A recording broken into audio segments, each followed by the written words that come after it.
ये एक प्रोडक्ट आपकी बहुत सारी प्रॉब्लम का सॉल्यूशन हो सकता है। अगर मैं आपको बताऊँ, ये एक प्रोडक्ट लगाने से आपका जो डेड स्किन है वो रिमूव हो सकता है।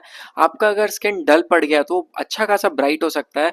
आपके अगर फेस पे एक्ने मार्क्स हैं तो वो कम सकते हैं, एंड अगर आपको अपना स्कैल्प एक्सफोलिएट करना है तो इससे बेटर कोई प्रोडक्ट नहीं हो सकता। मैं बात कर रहा हूँ मिनिमलिस्ट के 8% ग्लाइकोलिक एसिड की। इस प्रोडक्ट के बारे में तो बता दिया, लेकिन इस प्रोडक्ट को यूज कैसे करना है वो भी आपको बता देता हूँ। बहुत सिंपल है, ये सिर्फ पीएम टाइम में आपको यूज करना है, मतलब नाइट टाइम में, डे टाइम में यूज नहीं करना है। इसको आपको अपने फेस पे अच्छे से लगा लेना है, जिसके बाद एक मॉइस्चराइजर अप्लाई करना है, जो भी मॉइस्चराइजर आप लगाते हो।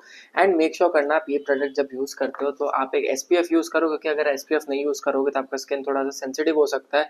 तो make sure you use N SPF. And अगर आपका स्किन सेंसिटिव है तो धीरे धीरे स्टार्ट करना, वीकली 1 से 2 से स्टार्ट करना, फिर आप धीरे धीरे ग्रेजुअली इसको इंक्रीज कर। मेन बात तो रहेगी कि अब प्रोडक्ट बता दिया, सब कुछ बता दिया, अभी प्रोडक्ट लेने के लिए आना कहाँ पड़ेगा। ये प्रोडक्ट लेने के लिए आपको आना पड़ेगा चिकन चाम लुइस रोड बीजेपी नगर में। एंड अगर आप नहीं आ सकते तो कोई प्रॉब्लम नहीं है गाइज, आप लोग नीचे दिए हुए नंबर पे कॉल कर सकते हो।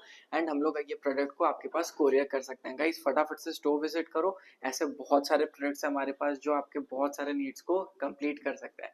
फटाफट से स्टोर विजिट करो या ऑनलाइन ऑर्डर भी आप कर सकते हो।